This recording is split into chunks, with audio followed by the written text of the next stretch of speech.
Hello friends, welcome to சுவை தேடி. இன்னைக்கு நம்ம சேனலில் ஓணம் ஸ்பெஷல் ரெசிபி தான் பார்க்க போகிறோம். வாங்க பார்க்கலாம். ஹெல்த்தியான டேஸ்டான அவல் பாயாசம் எப்படி செய்கிறதுன்னு பார்க்கலாம். ஒரு பேனில் 1 டீஸ்பூன் பட்டர், 1 டீஸ்பூன் நெய் எடுத்திருக்கேன். பட்டர் ஆப்ஷனல் தான், வேணும்னா ஆட் பண்ணிக்கோங்க. இதில் முந்திரி, திராட்சை, பாதாம் 3மே சேர்த்து 50 கிராம் அளவு எடுத்திருக்கேன். இதை நல்லா வறுத்துக்கலாம். இப்போ அதே நெய்யில் 1 கப் அவல் எடுத்திருக்கேன். இதை நல்லா வறுத்து எடுத்துக்கோங்க. 3 கப் பால் எடுத்திருக்கேன். எந்த கப்பில் அவல் மெஷர் பண்ணீங்களோ அதே கப்பில் 3 கப் எடுத்துக்கணும். இதில் நான் 1 பீஸ் ஏலக்காய் போடுறேன். பவுடராக கூட ஆட் பண்ணிக்கலாம். பால் நல்லா பொங்கி வரணும்.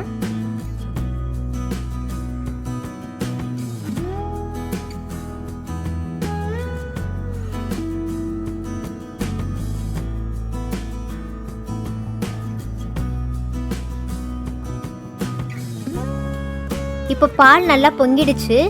இப்போ நம்ம லோ ஃப்ளேமில் வச்சுக்கலாம்.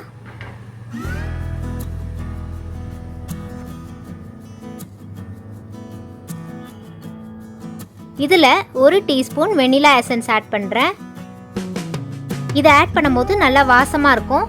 ரோஸ் வாட்டர் இருந்தால் அதையும் ஆட் பண்ணிக்கலாம். இப்போ நம்ம வறுத்து எடுத்து வச்ச அவலை இதில் ஆட் பண்ணி 10 நிமிஷம் வேக விடணும். லோ ஃப்ளேம்லேயே வெந்தால் போதும்.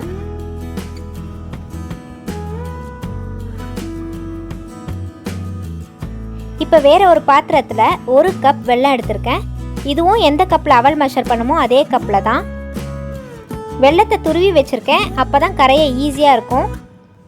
இதில் 2 கப் அளவு தண்ணி ஊற்றி நல்லா கரைய வைக்கணும். வெல்லத்துக்கு பதிலாக சர்க்கரை கூட ஆட் பண்ணிக்கலாம். ஆனால் ஆத்தென்டிக் ஃப்ளேவர் வேணும்னா கண்டிப்பாக வெல்லத்தை ஆட் பண்ணிக்கோங்க. வெல்லம் நல்லா திக்காக ஆகணும்லாம் அவசியம் இல்லை. நல்லா கரைஞ்சி இந்த ஸ்டேஜ் வந்தால் போதும்.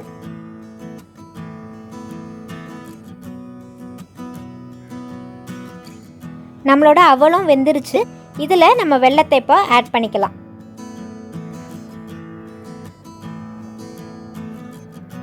நல்லா மிக்ஸ் பண்ணி விட்டுருங்க.